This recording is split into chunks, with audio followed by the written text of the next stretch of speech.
Yeah, I think it is, and I think what we found is that parity has really been probably the buzzword. I think Ohio State, for example, is probably more indicative of how they played yesterday than how they played against us.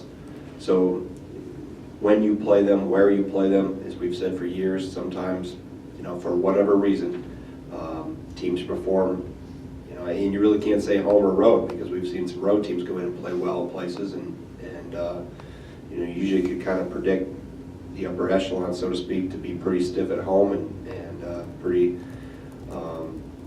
consistent there, but that hasn't always been the case either. So I think we're still early enough in the conference season that it's still unpredictable.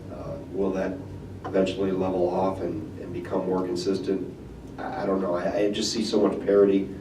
I think you've seen some of the teams that maybe haven't been in the upper half have more experience right now. I think we've seen obviously Rutgers has struggled from a win-loss perspective, but how they've played, how hard they've played, then you can work your way from there in terms of the teams that have gotten more experience. Northwestern, I think from what I've watched so far, Maryland is legit and pretty good.